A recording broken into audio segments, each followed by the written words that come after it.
Aming Diyos na makapangyarihan sa lahat, kinikilala namin, Lord, na kayo ay mapagmahal, mabuti, tapat, and you are sovereign, Panginoon, sa buhay ni Pastor King. Muli pinatunayan mo na ikaw ang Diyos na may hawak ng kanyang buhay at nag-iingat nito, Panginoon.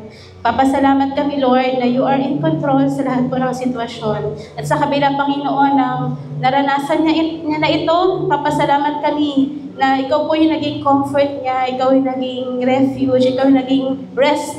Panginoon, kayo rin po, Lord, yung nagbigay sa kanya ng katagumpayan sa bagay na ito. Nakita rin namin yung kamay mo, Lord, na nag-ingat sa kanyang buhay. At salamat, Lord, dahil ito ay nangangahulugan na meron pa po kayong purpose, Panginoon, inihandang mission para po kay Pastor Kingsley. Kaya salamat, Panginoon, na sa aksidenteng ito nagawa ng kaaway, kayo, Panginoon, ang siyang pumotekta at nag-ingat sa kanya, Panginoon. At sa kanya pong patuloy na pagre-recover, aming pong dalangin, Panginoon, yung mga pain na kanya pong nararanasan, pawiin mo ito, Lord, at nawa ay patuloy po na maging mabilis ang kanyang paggaling. Salamat, Lord, sa mga verses, mga paalala, realization na ipinakita mo sa kanya sa panahon na ito, Panginoon. At sa kanya pong pagtayo dito, ikaw po, Panginoon, ang kapangyarihan mo sa kanyang buhay, ang aming po nakita. Kaya ang puso namin ay punong-puno ng pasasalamat para sa iyo, sa pag-iingat mo sa buhay po ni Pastor Kingsley. Maging sa kanya po may bahay kay Ma'am Joanna, salamat, Lord, na ikaw po yung naging lakas din po niya sa panahon na ito ng kanya pong pag-aalaga, pag-asikaso, Panginoon, sa kanya pong asawang si Pastor Kingsley. Marami po salamat, Lord. Patuloy, Panginoon, na ingatan mo ang kanyang buhay, ang kanyang patutuo, Lord. Yung glory, Panginoon, na sa kanyang buhay, glory mo, Panginoon, ay tunay nga po na nagniningnig, Panginoon. Kaya, we are blessed, Panginoon. Ang puso namin ay nagpapasalamat. Ingatan mo siya patuloy sa po ng kanyang mga mahal sa buhay. Marami pong salamat, Lord. To God be the glory. Ito pong aming dalangin sa pangalan ni Jesus. Amen.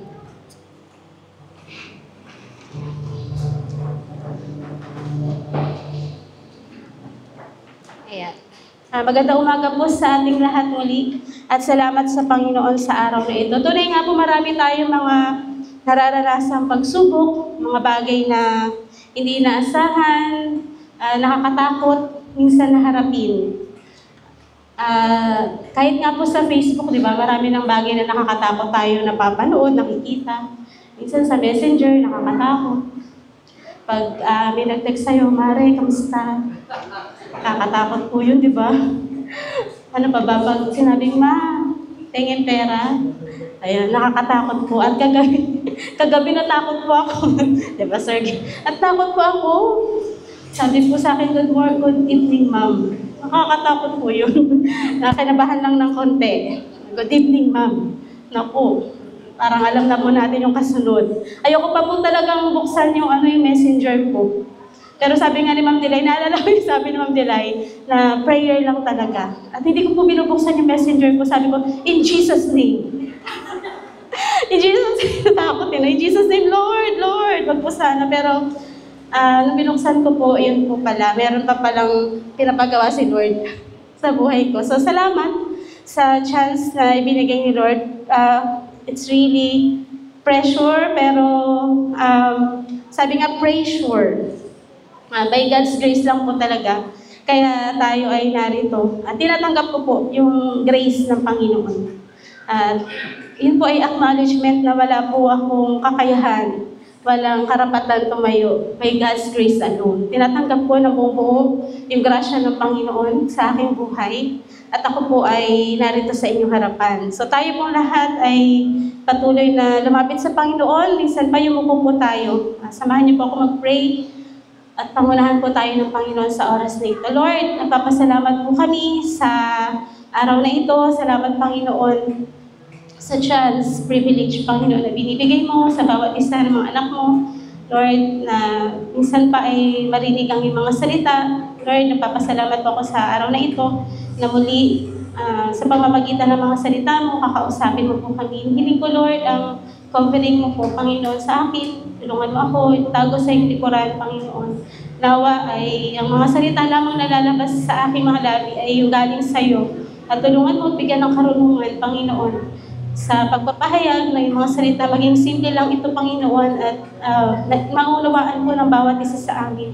Lord, Holy Spirit, kausapin mo po kami, ipuin mo po yung puso namin, Panginoon, sa oras na ito. At nawa nga po ay maging kalakasan na aming pananampalataya, hamon sa aming buhay, Panginoon, ang mga salita mo na ito.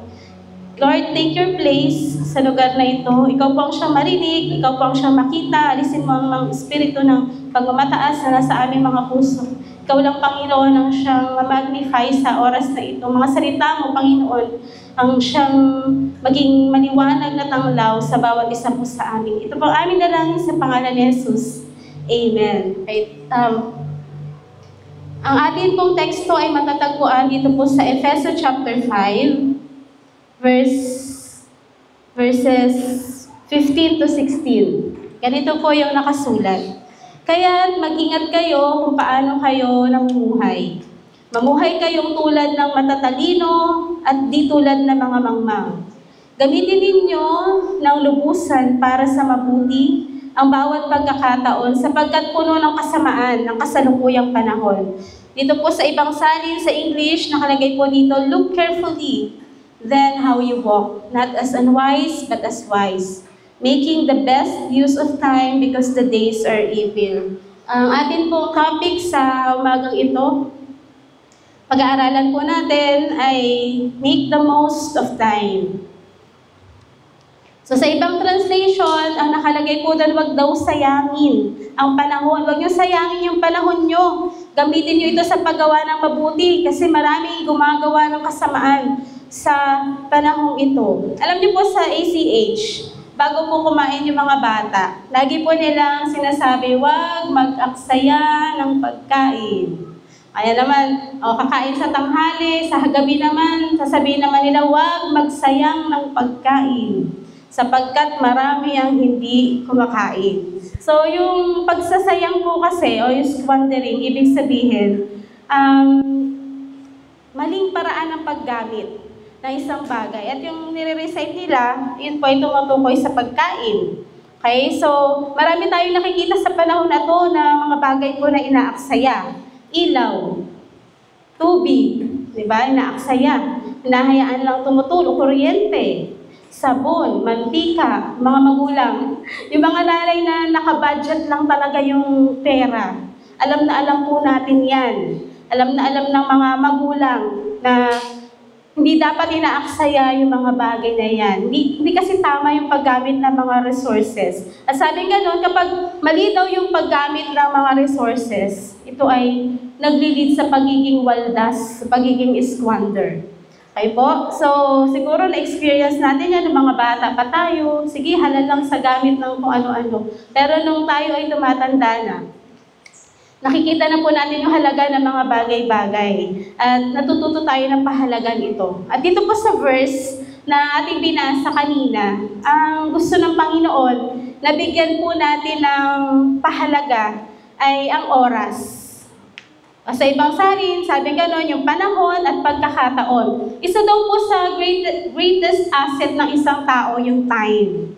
So, bawat araw, pantay-pantay yung oras na binibigay sa atin ni Lord, 24 hours a day. Meron ba dito binigyan si Lord ng 25? Pare-pareho lang tayo ng oras, di ba, na nakalaan sa bawat araw, binibigay ng Panginoon sa minuto, 1,440. Ilang segundo? 86,400 sa isang araw. So, nasa atin po yun kung paano natin ito gagamitin. So, yung iba, sabing ganon, ginagamit daw yung oras bilang tool. Ano po yung tool? Ginagamit nila ito bilang kagamitan na makakatulong sa kanila o sa ano pa mang mga gagawin nila. Yung iba daw, ginagamit daw yung oras bilang couch. Ibig sabihin, walang ginagawa, pahinga lang. So, naalala niyo yung quote, di ba meron sinasabing, time is gold. Napakahalaga po ng oras at yung value ng time, ito po yung dapat nating makita sa oras na ito na sinasabi ng Panginoon, mahalaga ang oras. Narinig ko po si Pastor Billy Graham, sabi niya ganon. Ito daw yung napansin niya at katotohanan. Yung mga mayayamang tao, hindi daw kayang bumili ng ekstrang oras. Kasi nga, yun yung binigay sa atin ni Lord, pantay-pantay. Yung mga scientists, hindi nila kayang mag-invento ng kahit panibagong minuto. At yung mga oras na hindi natin nagamit, marami akong oras, hindi ko nagamit nga, hindi na natin ito pwedeng i-save, ay bukas ko na lang gagamitin yung oras na hindi ko nagamit ngayon. So, ganun po kahalaga ang oras o panahon. Yung meron tayo ngayon, sabi nga, today is a gift, that's why it's called present. So, regalo ito at kaloob ng Panginoon. Tayo po, paano po natin nakikita yung oras?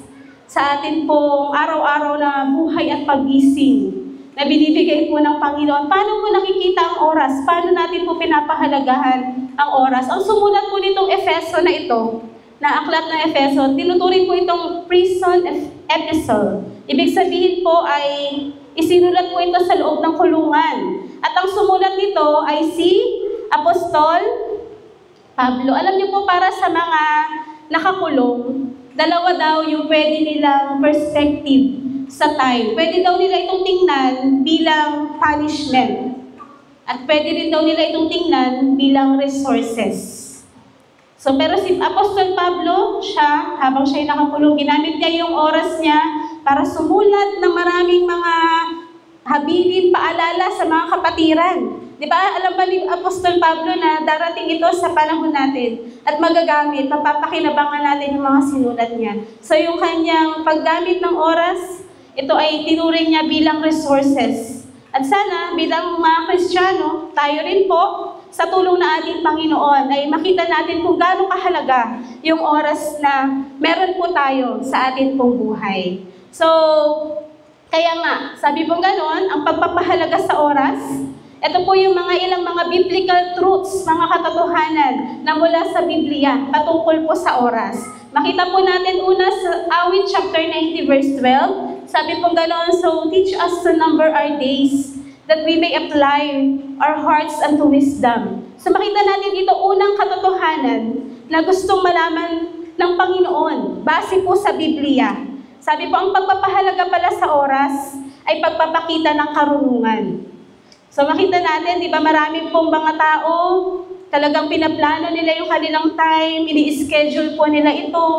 Mahalaga sa kanila bawat segundo, bawat minuto. At totoo po na isa sa mga nabasa ko, sabi gano'n, yung idle time, idle mind, ito daw yung devil's playground, devil's play.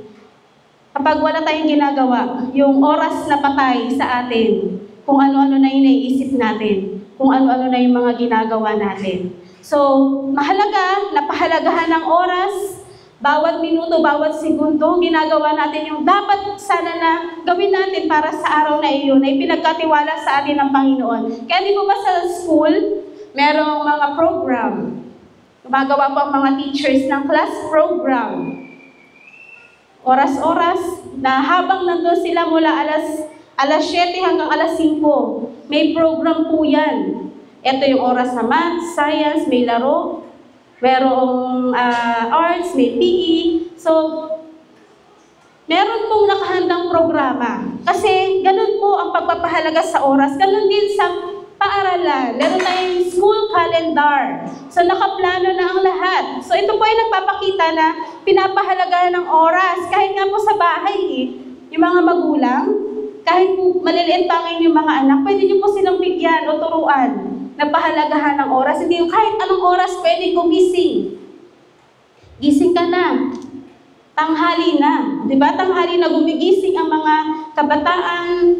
Anong oras na ba nagigising? Na-experience ko kasi yan. So, medyo nasisikatan ng ako ng araw bago ako gigising. Gigising ako dahil nainitan ako. Tapos kapatay na yung fan. May mga ganun po, diba? So, maganda po na maging practice siguro no, kahit bata, tinuturoan na sila na ito yung time, matututo silang mag-manage ng kanilang time paunti-unti. Very ideal, pero maganda po na i-practice yun para maipakita po sa mga bata na mahalaga po yung oras. Minsan nga pag gigising, di pa talaga gigising yung mga yan, kaya nag-aalat yung parents, di ba? Kasi higa pa yan, mag-iinat-inat pa, di pa agad kikilos. Ay, hindi kasi ako morning person. So, it takes discipline talaga para mapahalagahan po natin yung oras. At sabi ganun, wisdom. Hindi lang, alam ko mahalaga yung oras eh. Pero ang wisdom, mahalaga yung oras pero ginagawa talaga natin. Hindi natin sinasayang yung oras. Yun po yung wisdom na meron, na binibigay. At nais ng Diyos na makuha natin, mahalaga ang bawat panahon, taon, buwan, linggo, minuto, segundo. Naalala ko po yung mga lola ko nung panahon, dating panahon. Ang mga matatanda, mga lola at lolo natin, nagigising 3 o'clock. Ang aga, lola ko, nagigising na siya ng alas 3, naglalaba, nagluluto. Alas 4 na naamoy ko na yung kanyang niluluto. Maaga-maaga pupunta sa palengke. Ganun po kahalaga at binavalue nila yung kanilang mga oras. Pero nakakalungkot, nasa panahon ngayon ng mga kabataan, mas mahaba yung oras sa, alam nyo na, kayo na lang magsabi kung saan mas mahaba yung oras. So, maraming mga pwedeng paggamitan ng oras, pero nakikita natin walang wisdom kasi hindi nila ginagamit sa tama. So, ang pagpapahalaga pala sa oras ay pagpapakita ng karunungan. No wonder, ito yung panalangin ni David, turuan mo ko, Lord, kung paano bilangin yung oras ko. Kasi hindi naman natin alam kung hanggang kailan na lang talaga yung oras natin sa mundo.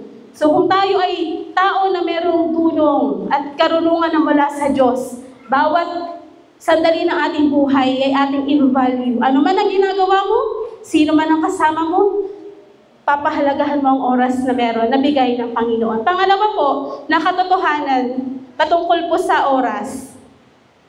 Makikita po natin doon sa binasa natin kanina, sa Ecclesiastes 3:1-8. So, meron pong panahon, merong season sa bawat buhay ng tao. Sabi, time and season for everything under the heaven. So, ibig sabihin lang nito, ina-acknowledge natin na yung oras, panahon na meron ka, hindi ito sa'yo. Ito ay ibinigay ng Diyos. Kaya nga yung pangalawang biblical truth na pwede po nating makita, katotohanan mula sa Biblia patungkol sa oras, ang Diyos ang siyang nagtakda. Ang Diyos ang may hawak, ang Diyos ang siyang nagbigay ng panahon, bawat panahon sa ating buhay. Amen po? So nung binasa natin, merong panahon ng, ano po yun nandyan? Yung binasa natin kanina, merong panahon ng pagsilang, panahon ng kamatayan, panahon ng pagluha, panahon ng pagtawa, panahon ng katahimikan, panahon ng pagsasalita, panahon ng pagmamahal, panahon ng hate. Marami pong panahon na ibinigay ang Panginoon sa atin at siya po ang nagtakda. So, ina-acknowledge natin na kung anong season meron tayo ngayon, kagaya sa panahon nila Pastor King, di ba? Trying times sa kanilang buhay. Ito ay pinahintulot ng Panginoon. At hindi nila yung sinasayang. Ina-acknowledge nila na sa panahon na ito, pwede pala na mabless pa rin ang mga tao. Sa buhay pala na pinagdaraanan natin, kahit malungkot, kahit nasasaktan tayo, pwede pa rin maging kagamit-gamit. So yun po ay ina-acknowledge natin kasi panahon na yan ay tinakda ng Panginoon for His glory din po. Okay, so mabilis lang po ang buhay mga kapatid kung titignan natin yung Ecclesiastes chapter 3. Napakabilis lang ng buhay. Sino ba dito yung mga grade 9? The 7 ages of man. Diba? Infancy, pagdating ng panahon, sun's teeth, wala ka ng ngipin, sun's eyes, wala ka na rin, malabo na rin yung mata mo, hindi ka rin makalakad. So napaka-iksi po ng buhay. Kaya nga may sense of urgency. Ito po yung gusto ng Panginoon, maging urgent. Mahalaga ang oras pagsayangin. Sabi po sa Santiago chapter 4, verse 14, isa pa po na nakalagay po dito. Hindi nga ninyo alam kung ano mangyayari sa inyo sa araw ng bukas. Ang buhay ninyo ay parang usok lamang, sandaling lumilitaw at agad nawawala. So marami kasi po sa atin, marami tayo mga sinasabi, ay pupunta ako, next week ko na yung gagawin. Nasusunod na linggo, pupunta ako sa ganitong lugar. Alam ba natin kung buhay pa tayo ng mga panahon na yun? Alam ba natin kung bibigyan pa tayo, meron pa tayong time sa mundong ito. So, yung dapat po natin gawin sa araw na ito na nais ng Diyos na paggugulan natin ng panahon. Hindi po bukas, hindi po sa susunod na linggo, kaya nga merong sense of urgency. Sabi ngayon ang oras. Amen po ba? Ngayon ang panahon, kung meron po tayong dapat gawin, ngayon ang panahon, kagaya ng sinasabi ni Lord, ngayon ang panahon ng kaligtasan. Yun po ang nais ng Panginoon sa atin. So, mga biblical truths po na atin pong nakita. Yung una, sabi po, ang pagpapahalaga sa oras ay nagpapakita ng karunungan. Pangalawa, ang Diyos ang siyang nagtakda at may hawak ng bawat panahon ng ating buhay. Pangatlo, maiksi lang po ang buhay ng tao. At totoo po yun, mga kapatid. Alam nyo, kagaya na sinabi ni Pastor King, Satan came to steal, kill, and destroy. Ganun lang gusto niyang gawin.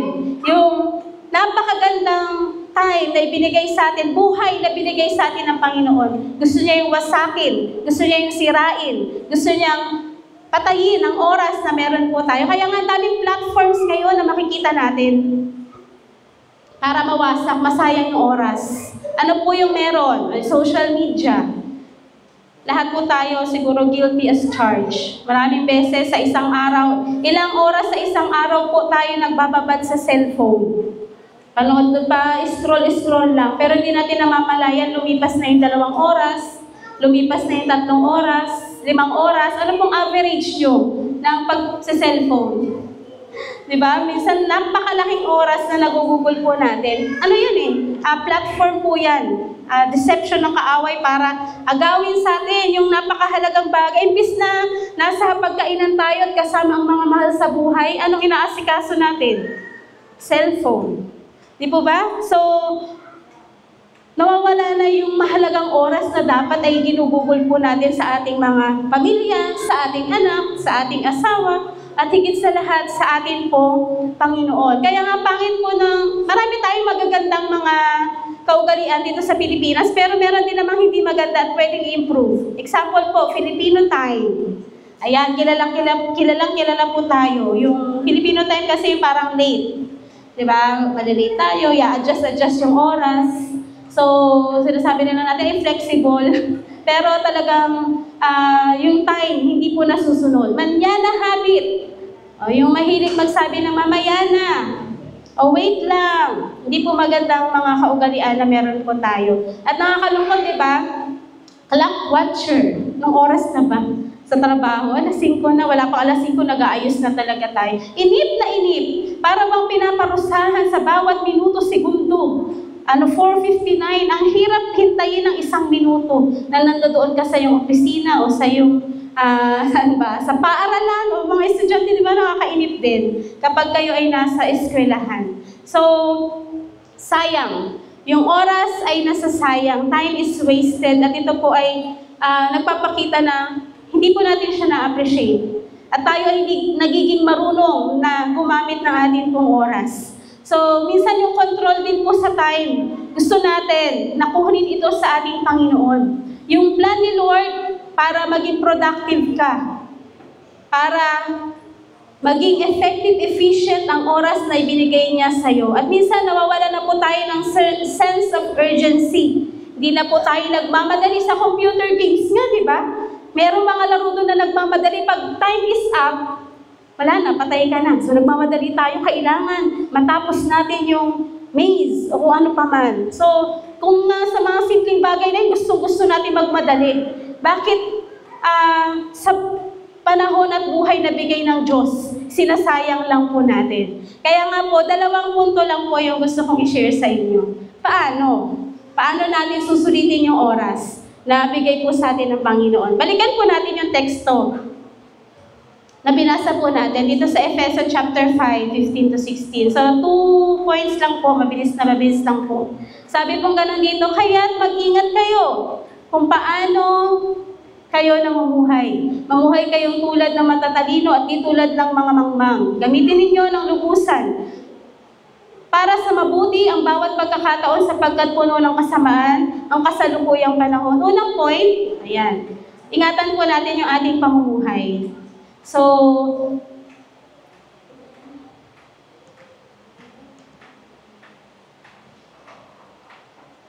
magagamit pala po natin ang oras sa most of it. Magagamit natin yung effective na paraan ng paggamit ng ating oras kapag po tayo ay Number 1, nakalagay nga po dyan, kapag po tayo ay nagkakaroon ng maingat na pamumuhay. So ano po ba yung ibig sabihin ng maingat na pamumuhay? O ingatan mo yung pamumuhay mo. Ibig sabihin po nito, ang buhay po natin ay isang buhay na nakaugnay o nakikipagkaisa kay Kristo. Sabi po sa Colossus chapter 2, 6-7, yamang tinanggap na ninyo si Kristo bilang Panginoon, mamuhay kayo ng may pakikipag-isa sa Kanya. Alam niyo po, ang taong walang relasyon kay Kristo ay wala mong pag-iingat sa oras. Walang pag-iingat sa buhay. Yes, pwede natin sabihin, hindi naman Christian yan, napakasinop niya sa oras. Talagang hindi niya winawaldas yung kanyang oras. Ginagawa niya yung kanyang schedule, mga pangarap sa buhay. Bata pa lang siya, dami niya nang narating sa buhay. Maganda po yun. Pero alam niyo po, yung purpose ng buhay, yun po ang kaibahan ng isang taong nakikipag-isa kay Kristo. Yung panahon po natin na meron tayo, nagagawa po natin ang layunin ng Panginoon. Kaya ang life with purpose, meron po tayong buhay na may purpose at yung time natin ay nagiging purposeful. So, hindi lang po natin ginagawa yung bagay para sa ating own benefit. Hindi lang po natin ginagawa yung mga bagay para makuha yung pangarap natin. Kundi ginagawa natin ang mga bagay para po sa glory, para po sa kaluwalhatian ng Panginoon. At yun po ang pinakamahalaga. Amen po ba?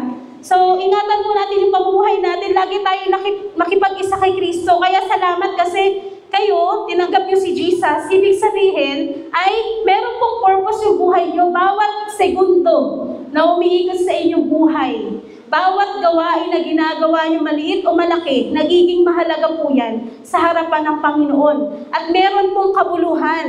At ino-honor po ng Panginoon ang bawat oras na ginagawa natin. Kaya nga, di ba sabi, whether you eat or drink, kumakain ka man, umiinom ka man, simpleng bagay. Binibigyan po yan ng Diyos ng purpose. Pinapahalagahan, minamahalaga po yan ng Diyos. Kaya nga po yung oras natin, ikaw man ay bata. Maganda kung bata pa lang nakilala mo na si Lord. Kasi ang haba ng panahon para magamit mo sa paglilingkod sa Kanya. At kung kayo naman po ay nakakilala sa bandang dulo na ng inyong buhay, hindi pa rin po sayang bawat sandali ng buhay na inilaan para sa Panginoon. Ito po ay mahalaga para po sa Kanya. Kaya nga, ingatan natin yung buhay natin. Makipag-isa tayong lagi sa atin pong Panginoon. So, marirealize natin, walang kabuluhan pala yung buhay. Walang kabuluhan pala yung oras na ginugol natin na hindi nakaugnay kay Jesus. Sayang yung oras, sayang yung pagpapagal. Kasi, at the end of our lives, di ba, tayo ay magbibigay sulit kay Lord. Hindi naman niya tatanungin ano yung ginawa mo para sa sarili mo, ilan na yung medal na natanggap mo, ilan na yung course na kinuha mo. Hindi po yun eh. Ano yung ginawa mo para kay Lord? Paano mo ginamit ang time mo para sa Kanya? At kung tayo ay merong pakikipag-isa kay Kristo, tiyak po, hindi po masasayang ang oras kasi inilid ka ni Lord. Ang Panginoon ang magsasabi sa'yo kung anong dapat mong gawin. Lord, ano pa po yung gusto mong ipagawa sa akin? Ito yung gawin mo, ito yung dapat mong gawin. So, ililid po tayo ng Panginoon. Sana, pagdating ng panahon, hindi doon tayo sa deathbed o kaya naman ay nilipas na ang ating buhay. Hindi sana regret. Diba? Maraming mga tao na malapit na mamatay o kaya naman nandun na sila sa huling sandali ng kanilang buhay. Ano yung kanilang mga sinasabi? Sana nung malakas pa ako, sana nung ganito pa ako. Puro regret, puro panghihinayang. Pero hindi po ang buhay na nakikipag-isa kay Kristo. Bawat oras natin ay makabuluhan dahil ito ay ginagamit natin para sa Panginoon. Amen po? Sa Galatia 2:20, sabi po ganon, kaya hindi na ako ang nabubuhay ngayon, kundi si Kristo na ang nabubuhay sa akin. At ang buhay ko ngayon sa katawan ay kinabubuhay sa pamamagitan ng pananampalataya sa anak ng Diyos na nagmahal sa akin at naghandog ng kanyang sarili para sa akin. So, hindi na po sarili nating kagustuhan. Ang isang tao na iniingatan ng kanyang pamumuhay ay kinikilala ang kalooban ng Panginoon. So, yung will na po ni Lord ang siyang nangunguna sa atin pong buhay. Yung kwento po ng mga Israelites, talagang nakakalungkot yung pagsasayang nila ng oras. Ito po ay dahil ang sinunod nila, sarili nilang kagustuhan. Sinunod nila, sarili nilang laman. Alam niyo po ba yung mga Israelites, ilang taon po silang nagpa-ikot-ikot sa wilderness? 40 years. 40 taon ng buhay nila, ginugol nila sa pag-roam lang, pag-ikot-ikot po sa wilderness. Pero in fact, sabi po ganun sa nabasa ko, pwede lang nilang mapuntahan, pwede na nilang marating ng mas maaga. Alam niyo po kung ilang araw lang? 10 araw. Pwede na nilang mapunta yung lugar na pinapapuntahan sa kanila ng Panginoon, lupang pangako. Di po ba? Compare niyo po, 40 years versus 10 years. Ba't nagkaganon? Kasi nga, mas inuna nila yung kalooban nila. Ayaw nilang sumunod sa Panginoon. Kaya ang nangyari, napatagal pa ng napatagal. Pero, dinala pa rin sila ng Panginoon. Pero hindi lahat. Di po ba? Kaya nga, napakahalaga na yung kalooban ni Lord. Ito po yung mga ibabaw sa atin. Kaysa sa sarili nating kalooban. Mas mapapadali po yung ating pagpunta, yung journey natin, mas mapapadali, mas mapapabilis at hindi po masasayang ang oras. Kaya ingatan po natin yung pamumuhay natin. Paano ba tayo namumuhay? Ilang taon na ba yung sinayang natin? Dahil hindi tayo sumunod sa kalooban ng Panginoon. Maraming taon na ba ang nasayang? Kasi inuna mo yung gusto mo? So lagi po natin sangguniin ang kalooban po ng Panginoon. Sa pamamagitan po noon ay maiingatan po natin ang ating buhay. So, pangalawa po,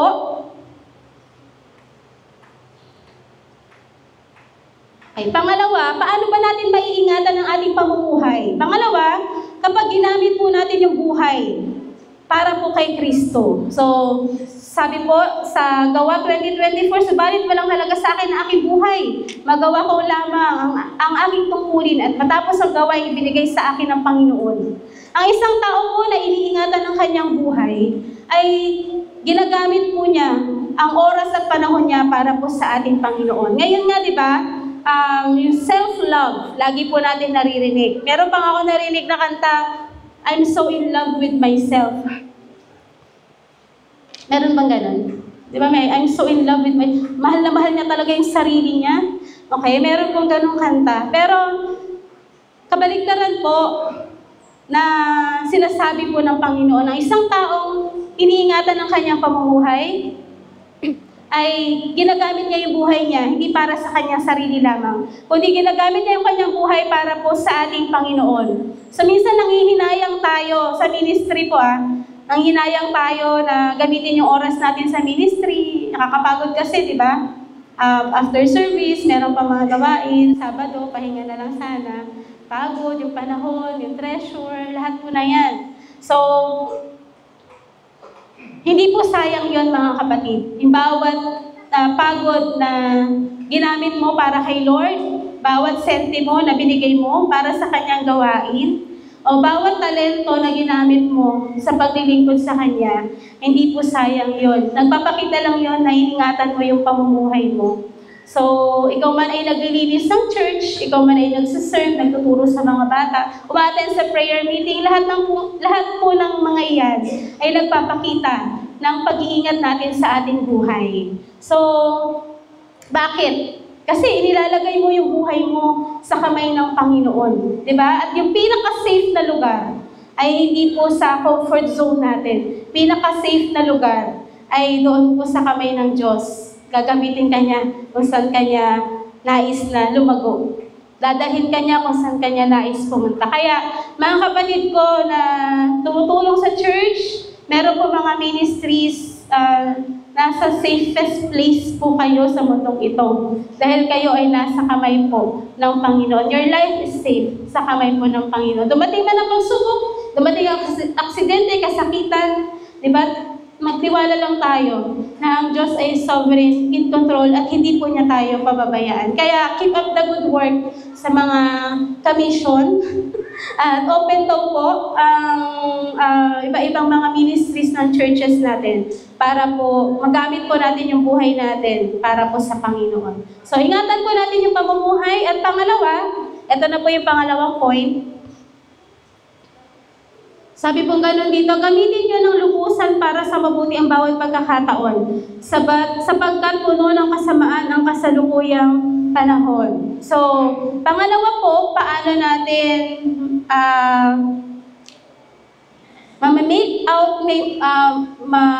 mariredeem yung time. Paano po natin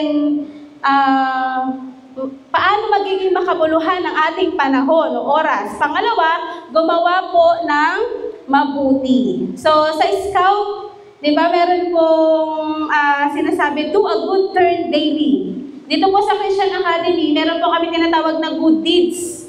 Paramihan po yan ng mga magagandang ginawa, lalo ng pag-scouting month. Meron na silang notebook, isusulat nila kung ano yung magagandang ginawa nila, maliit man o malaki. Okay po? So, at iaalay po namin yun sa Panginoon. So, may ingatan pala natin yung ating oras. Magiging lubos pala yung paggamit natin sa oras kapag gumawa po tayo ng kabutihan. Madali pong gumawa ng kabutihan kapag mabuti yung kapwa natin. Challenging, no? Pero papaano naman sa panahon na ito? Kasi sabi pong gano'n dito sa susunod na verse, sapagkat puno na ng kasamaan ang kasalukuyang panahon. Sa panahon po na ito, pasama na po ng pasama ang mundo, puno na ng kasamaan.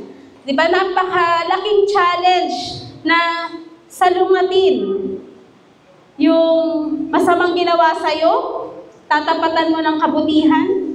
Ang hirap po nun. Hindi po natin yan kaya. Mamahalin mo yung tao na hindi naman kaibig-ibig. Magbibigay ka sa kanya kahit wala nang matira sa'yo. So, kaya po ba natin gumawa ng kabutihan? Kasi, yun daw po yung paraan para malubos natin yung paggamit ng oras natin, gumawa tayo ng kabutihan. Kaya po ba natin gawin yun? Mga anak, na sa palagay nyo ang inyong mga magulang ay hindi sapat.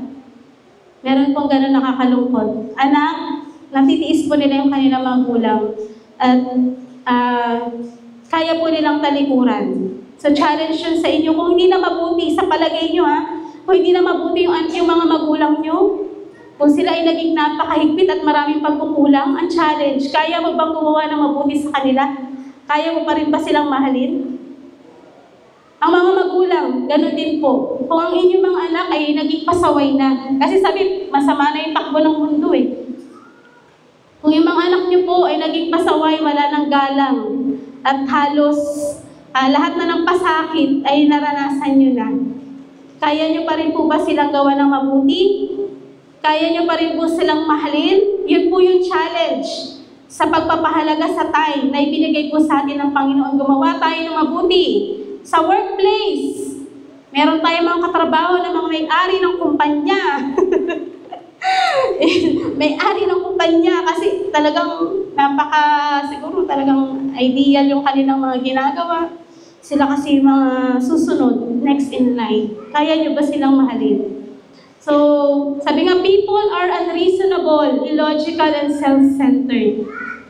Ganun na po yung mangyayari sa mga tao. Wala nang pakailang, illogical na, hindi na natin maintindihan, mga ginagawa nila unreasonable na. Pero sabi, love anyway. Mahalin pa rin po natin sila. If you do good, people may accuse you of selfish motives. Ito naman yung sagot ng mga, ito naman yung mga sagot ng mga may-ari ng kumpanya. Ginagawa ko naman yung mabuti. Bakit inaakusahan mo ako? Diba? Do good anyway. Gawin mo pa rin kung ano yung tama. People who really want help may attack you if you help them. Minsan, ikaw na yung tumutulong. Ikaw pa yung nagiging masama. Meron pa silang nasasabi, hindi po talaga natin mapiplease ng mga tao. Pero sabi, help them anyway. Yun po yung kabutihan. Napaka-radical po, di ba? Kakaibang klase ng kabutihan. Bakit po natin yung gagawin? Pwedeng sabihin ng iba, ba't ko gagawin? Hindi naman ako Boy Scout. Hindi naman ako Girl Scout. Hindi ka nga Boy Scout, Girl Scout, Christian naman tayo. At sinabi ni Lord, love your enemy. Ang hirap-hirap pong gawin. Na mahalin yung mga tao na hindi po kamahal-mahal. Radical Christians. Kapag sinabing radical Christians tayo, meron tayong deep and compromising commitment to the teachings and examples of Jesus Christ. Diba? What would Jesus do? Anong gagawin ni Jesus? Ano bang ginawa ni Jesus sa mga makasalanan? Diba, inalay pa nga niya yung kanyang buhay? Yun po yung commitment natin kay Lord. At gusto natin gamitin yung oras natin sa mabuti at pinakamagandang paraan, gumawa daw tayo ng kabutihan. Ito yung commitment. At yung commitment na meron ng Panginoon, na meron din tayo ngayon dahil tayo mga Christians na. Hindi lang po natin masasabi na difficult, kundi imposibleng gawin. Posible po natin gawin yun kasi gusto natin labanan din, gusto din natin gumante. Diba? Yung gina tayo, gigil na tayo. Pero andyan ang Holy Spirit na hindi yan yung tama mong gawin.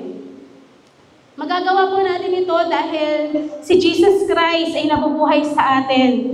Sa pamamagitan po ng kapangyarihan ng Holy Spirit na nasa atin, pwede po tayong gumawa ng mabuti sa mga taong hindi mabuti. Alam niyo po, ang marirealize natin, ito lang realization po natin.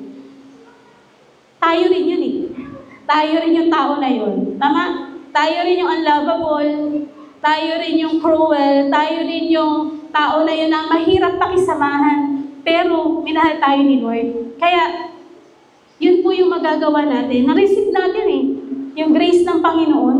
Kaya ganun din yung gagawin natin, Christ-like. Tinanggap natin kay Lord yung pagmamahal na hindi natin deserve. Tinanggap natin kay Lord yung mga blessing, grace, sabi nga, deserve favor. Ibigay din po natin sa iba.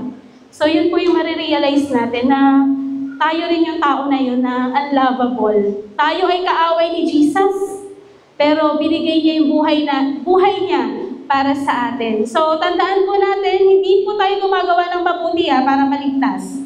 Gumagawa tayo ng mabuti kasi niligtas tayo ng Diyos. Minahal niya tayo at nakaranas tayo ng kabutihan at kagandahan loob ng ating pong Panginoon. Amen po ba? Hindi naman po agad-agad. Siyempre, hindi pa po tayo ganap. Unfinished product pa nga po. On a daily basis, tinuturuan po tayo ni Lord, do good. Gumawa tayo ng mabuti. From glory to glory, the Lord is changing us. Dati napakasama ng ugali natin. Pinakamasama. Mas masama na lang. Yung kasukdulan, di ba? Pinakamasama, mas masama.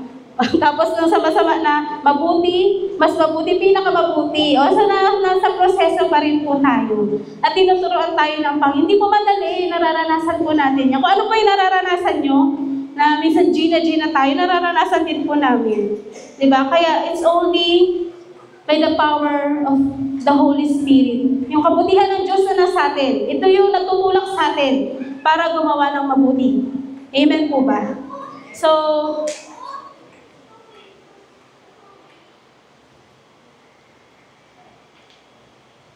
ayan, tinuturuan tayo ni Lord na gumawa ng kabutihan sa mga tao na nasa paligid natin. O yung mga in-laws, co-workers, bosses, neighbors, mga best friend ba? Sabi nila best friend, mabuti pa rin tayo sa kanila. So, ang bottom line po nun, mga kapatid, mabuti ang Diyos. Kaya, sa tulong niya, gagawa rin po ako ng mabuti sa kapwa ko. Amen po ba? Pangalawa, na paraan para tayo ay makagawa ng kabutihan. Sabi po gano'n dito sa Mateo chapter 25 verse 40. At sasagot ang hari, sasabihin sa kanila, katotohanan sinasabi ko sa inyo, yamang inyong ginawa sa isa dito sa aking mga kapatid, kahit sa pinakamaliit na ito, ay sa akin yung ginawa. Paano po tayo makakagawa ng kabutihan? Pangalawa po, do good to the least. Least. Sabihin nyo nga po least. Ayan. Sa pinakamaliit, poorest among the poor. Sabi nga po ganun. Pinakamahina. Kaya po ba natin magbigay ng kabutihan sa mga taong ganun? Na outcast ng society. Kaya nga po nakakatuwa, may mga churches po, alam nyo, meron po silang mga ministry. Ang ministry po nila, prison ministry. Diba? Yung mga outcast ng society. Sino bang gugustuhin pumunta sa kulungan? Diba? Kung titignan natin, may stigma yung kulungan, mga taong nandyan, mga kriminal. Diba? Pero hindi po tayo pwede manghusga. Diba ba? Sabi ni Lord, kung ano yung ginawa mo sa pinaka-least, sa pinaka-maliit na yan, pinaka-pinandidirihang grupo ng mga tao. Kung ano yung ginawa mo sa kanila, ginawa mo sa akin. Yun ang gusto ni Lord. Gumawa tayo ng kabutihan para po sa kanila. Meron din pong hospital ministry sa ibang mga churches. At yun din dati, di ba, pinag-pray natin magkaroon tayo ng hospital ministry. Pupunta sa mga may sakit at karamdaman. At gagawan sila ng kabutihan, ipag-pray sila. O kaya naman ay magbibigay tayo ng kung ano yung pwede natin pong maibigay. Sabi mo ganun, the mark of a great church is not in its seating capacity. Yung basihan daw po ng pagiging malaking church, hindi daw po kung gaano karami yung nakaupo pag-araw ng linggo. Ito daw, sabi ganun, but its sending capacity. Alam niyo po kahit maliit yung simbahan natin, pero salamat sa Panginoon kasi dami na po nating outreach. Maliit man, kaunti man tayo, pero pinapadala tayo ng Panginoon sa iba-ibang mga lugar para magamit at abutin ang mga mga tao na maliit sa paningin, mga taong nangangailangan, mga taong may sakit. Amen po ba? So, hindi po palabasihan yung maraming ang nakaupo, maraming ang nandiyan dyan at pagtingko, pero walang humahayo. Salamat sa church na ito, na ang mga tao, ang mga kapatiran, talagang pinupush para mag-serve, para maglingkod sa Panginoon. Kaya huwag ka na magtaka, Joshua, kung ba't nasama ka sa COMGC. Sabi niya kasi, ba't ako nasa GC ng COM? Ayun na yun. Iyon, siguro kasi nga sending capacity. O, yun na po yun siguro. At huwag kayo magtaka, baka masama din kayo sa COMGC. Ayun po So, ayun, alam na po natin. So, salamat. So, the church exists for nothing but to draw men to Christ. So, ito po yung ito po yung mission ng church para dalhin ang mga tao kay Kristo. Yan man ay sa COM, yan man ay sa Kalinga, at sa iba't ibang ministry. Kaya po, mga kapatid, mag-pray po tayo, Lord, saan mo ba ako ipapadala? Lord, pag na-add ko sa GC na ito, tulungan mo ako, Panginoon, na yung oras ko ay ibigay. Maging available po ako. So wala po tayong ibang agenda, kundi to win people for Christ. To show the love of Christ through good works. Amen po? Amen po. At yung prayer din, syempre, isa din po yan sa good works. Para po yun sa mga non-believers na makilala po nila ang Panginoon.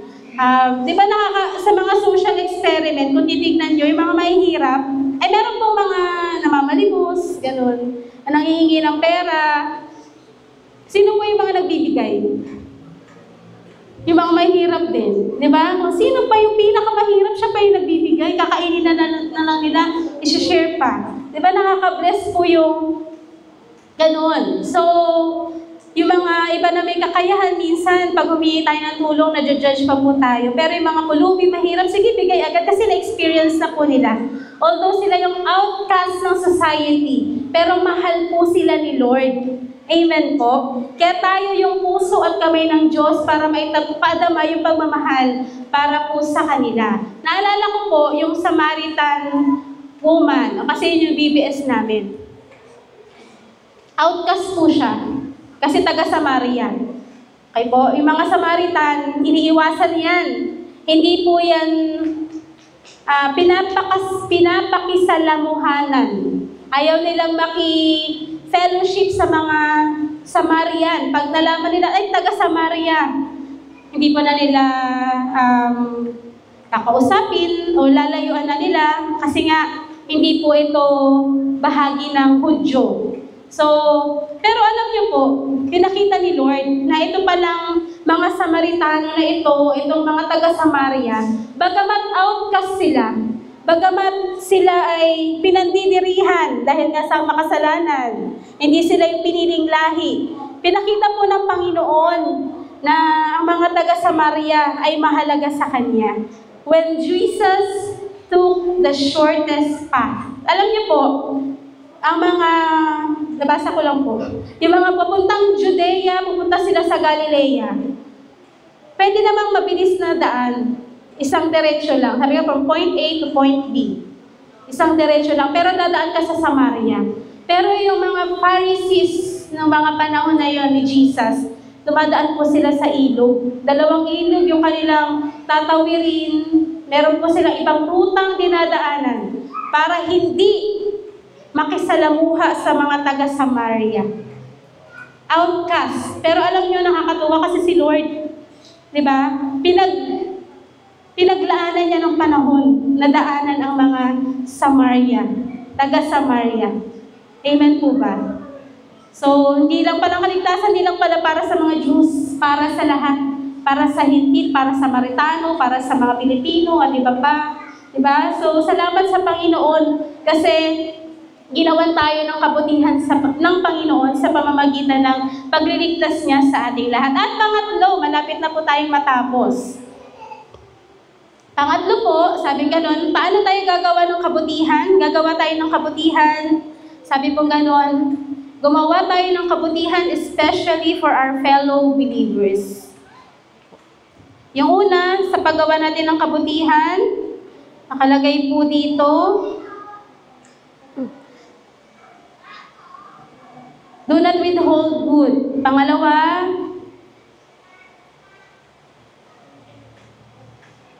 gumawa po tayo ng kabutihan para po sa mga poorest o mga pinakamaliliit na mga tao. Pangatlo, gumawa po tayo ng kabutihan para po sa mga fellow believers. Galatians 6:10, huwag ninyong linlangin ang inyong sarili, hindi maaaring tuyain ng Diyos.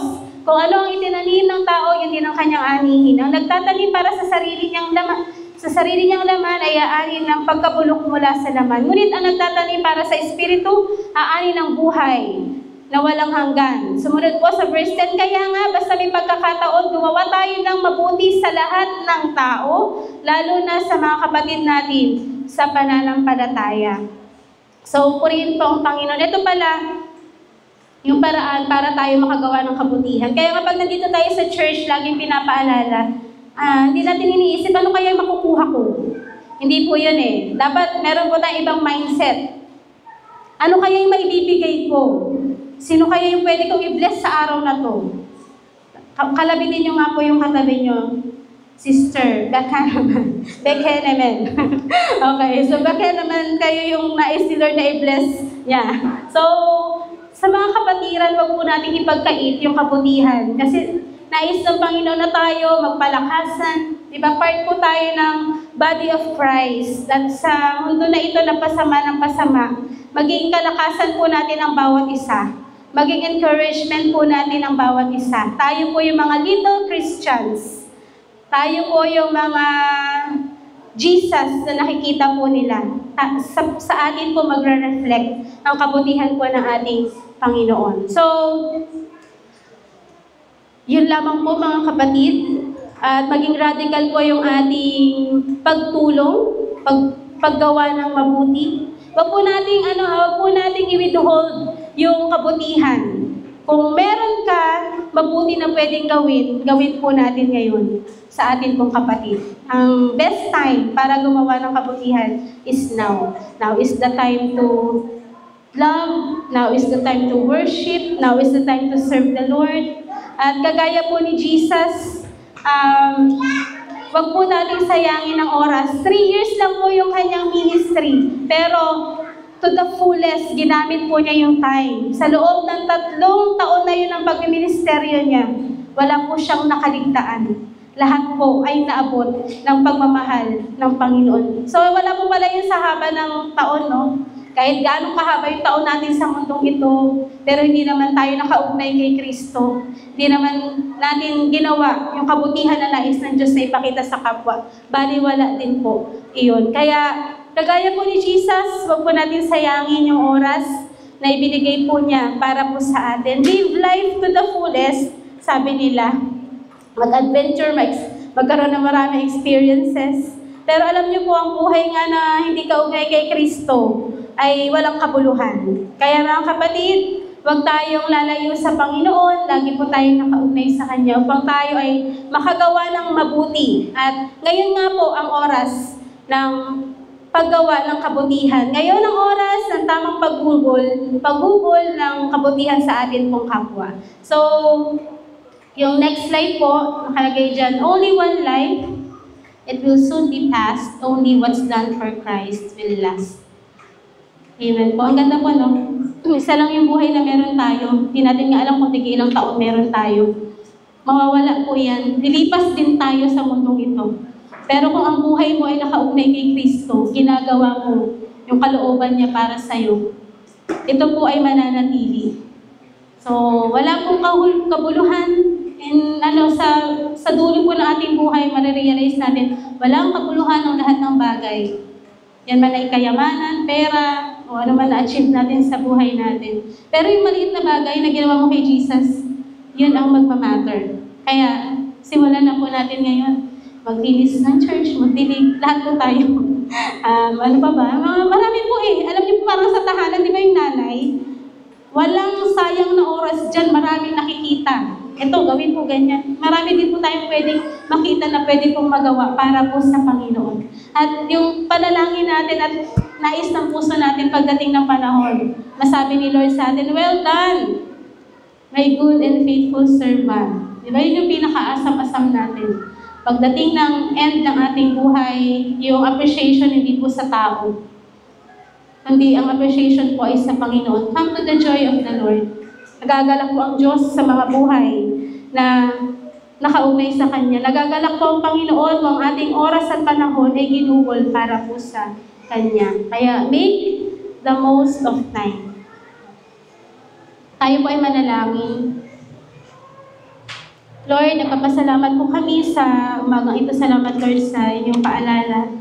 Tunay nga po na sa panahon na ito, maraming beses siguro, Lord, na nakakalimutan namin ang kahalagahan ng oras na ibinigay mo sa amin. Nakakalimutan namin ang oras na ito ay hindi sa amin, kundi sa iyo, Panginoon. Pinagkatiwala mo lamang po. At sa nalalabing panahon na muli mong pagbabalik, malapit na ito, Lord, nais mo na gugulit po namin ito sa tama. Nais mo, Panginoon, na pagbuhusan namin ng panahon, ang tamang pagbubol sa oras na meron po kami. Hindi po namin alam, Lord, gano'n na lang po ang panahon namin sa mundong ito. Maaring mahaba pa, maaring maiksi na lang, kaunti na lang. Pero salamat kasi ang buhay namin ay nakaugnay sa iyo at bawat paggawa, maliit man o malaki, Panginoon, ay meron pong kabuluhan dahil ginagawa po namin ito para sa iyo. Tulungan mo kami, Lord, na sa amin pong patuloy na pamumuhay, ikaw po yung mag-reflect sa amin. Gumawa kami ng mabuti, Panginoon, sa amin pong kapwa at maging sa mga kapatiran po namin, Lord. Tulungan mo kami na gawin ito, maging mabuti kahit sa mga unlovable. Kasi kami rin, Lord, we were once unlovable, pero minahal at pinag-uusan mo kami ng pagmamahal. Kaya po, tulungan mo rin kami, Panginoon, na ingatan ang aming pamumuhay. Lagi po kaming nakaugnay sa iyo. Huwag mong hayaan na mapalayo kami sa iyo, Panginoon. Lagi po namin marinig yung tinig mo na nagsasabi sa amin ng mga dapat po namin gawin sa araw-araw po ng aming buhay. Kaya maraming pong salamat. Sa napakagandang example mo rin, Lord, di po kayo nag-aksaya ng oras sa loob ng 3 taon ng iyong ministeryo. Lahat ng mga tao ay naabot mo at wala po kayong dalampasan, Panginoon. Kaya lahat ay available, lahat po, Panginoon, ay pwedeng makatanggap ng kaligtasan na bigay mo. Kaya maraming pong salamat. At even doon sa cross, Lord, nung kayo po ay mamamatay na, hindi niyo pa rin po sinaya yung oras, ginugol mo ito para ipanalangin, Panginoon. Kami, Panginoon, na mga anak mo, mga mahal mo, Panginoon, sangkatauhan. Kaya maraming salamat, Panginoon, kung kami man ay malakas sa panahon na ito, tulungan mo kami. Bigyan mo kami ng karunungan na gamitin ang lakas namin, ang oras namin para sa iyo. Kung kami ay mahina, nasa dulo ng Panginoon ang aming pong buhay, Panginoon, bigyan mo pa rin po kami, Panginoon, ng pagkakataon na gugunin ito at maging makabuluhan para po sa iyong kaharian. Maraming pong salamat. Bless mo po ang mga salitang ito, ingatan mo sa aming puso. At Lord, sa iyo lang po namin ibinibigay ang lahat po ng glory. At salamat sa pagsama mo at pangunguna mo po sa amin. Ito po amin na lang sa pangalan ni Jesus. Amen.